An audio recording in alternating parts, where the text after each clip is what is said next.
In our opening sequence, we have both developed and challenged real opening sequences through factors such as characterization, narrative, ideology, and setting. Initially, we decided to make an action movie, more specifically modern action. When researching into the typical conventions of action, I found that in relation to setting, action movies are usually set in a normal environment, so like a city or a town, as heroes in action movies are supposed to appear normal to society. Setting the movie somewhere real and authentic allows a sense of equilibrium to be maintained. In our opening sequence, there are a few main settings. We have the creepy room, the woods, the scene where the boys are in their bedrooms, and the streets they walk on to school. All of these scenes are set in places that we can relate to on a regular basis in our lives, so they're never really questioned as they're all believable. This, as a result, conforms our sequence to the conventions of a real action film. Some examples of action films set in a normal society would be something like Skyfall, which is at times set in London.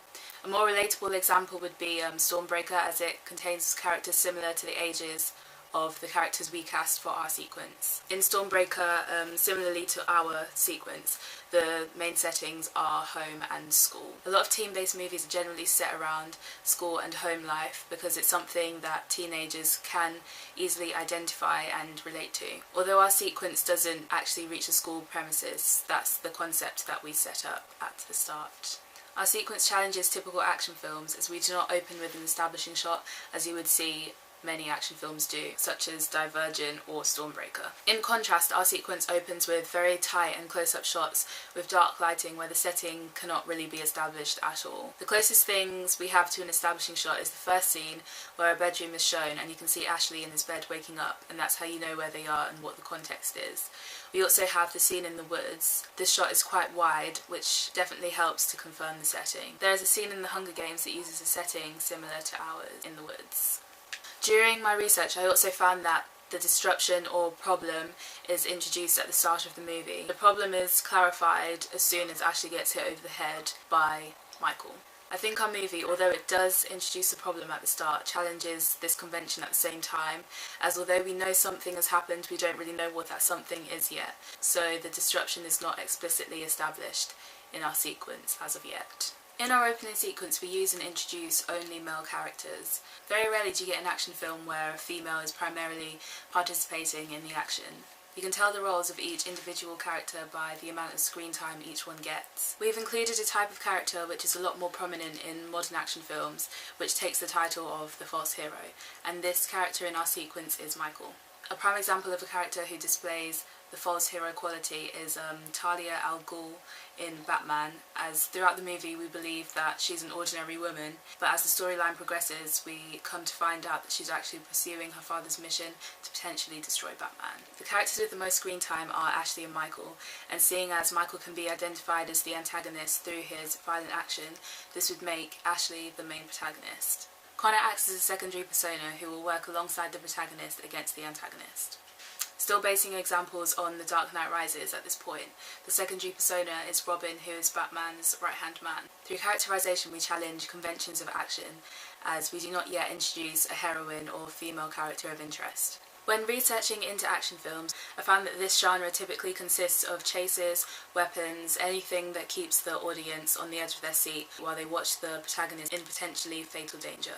Our sequence uses a chase scene, and the only weapon we use is the piece of wood that Ashley gets hit with. On reflection, we have actually used a series of subgenres, including teen, due to the boys' ages and their bedroom scenes, which appeal to a teenage audience. We've also incorporated a body cop genre. Examples of this would be the likes of Rush Hour and 21 Jump Street, where you have more than one, typically two, protagonists, which our sequence in fact does. The thriller genre typically arises when a character's fundamental necessities are in jeopardy, which our sequence conforms to through the stalker-esque pictures used. Through this, the fundamental necessities which are jeopardized are the character's life potentially, which is implied through the metaphorical use of drowning or stabbing as Michael puts Ashley's photo into the water and slashes another one with a knife. His safety is also in danger through the mugshots we see, as clearly they had taken of Ashley when he didn't know that Michael was there. We got inspiration for the scene through the 7 opening sequence and an extract from Pretty Little Liars. When choosing a narrative, research into the action genre suggested that typical narratives often include a quest to kill another character. Our target audience questionnaire also suggested that they mostly wanted to see a chase,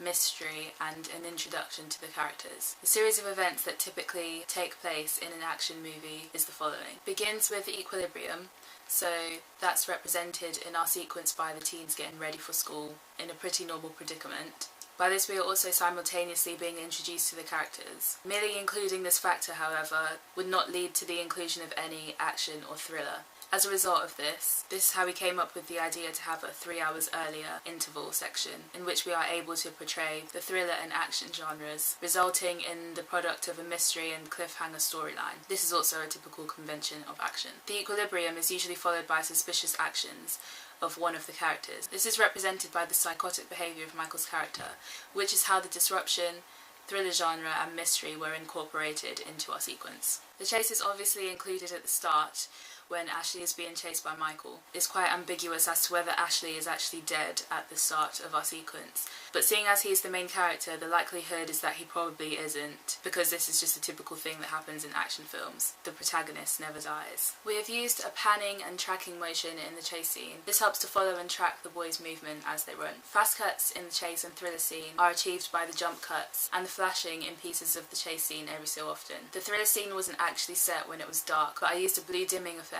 to make it appear dark and mysterious. In this thriller scene we used very tight and close-up shots, thus creating a tense, enclosed and restricted atmosphere. The thriller scene is juxtaposed against the bedroom scene. As was said in our feedback video, this helps not to be overwhelmed by one genre, but allows a balance to be maintained. We amplified diegetic sounds, as you can hear from the crunching of the leaves in the chase sequence. This helps to maintain the equilibrium, but at the same time helps to increase tension. This is used in things like car chases in real action movies where you can still hear the engines of the cars. The score at the start of the sequence helps to build tension through the fast-paced, stringed instruments, which is typical of setting this atmosphere. The ideology in our sequence is not yet explicit in terms of costume. In modern action films, the protagonist and the antagonist are usually both dressed in suits, so it's often hard to identify which is the good and which is the bad character. This is done because in modern action films even the antagonist needs to appear normal to society. In Rush Hour the antagonist actually wears a white suit. His white suit completely defies colour connotations because white is usually used to represent purity and safety, which would normally be associated with the protagonist, but this has been subverted in Rush Hour. The use of inexplicit costume ideology in modern action films helped our storyline, as it is not clear that Michael is yet the antagonist in terms of his costume, as he is still being represented as quite normal in context. The reason we know that he is the antagonist is when he hits Ashley over the head. We also use other weapons which use as frequent ideology in modern action films, such as in the thriller scene where we have the knives set out on the table, but in reality these are just art tools. We didn't use a typical gun or anything due to their ages, and we needed the sequence to remain real, in context and relatable.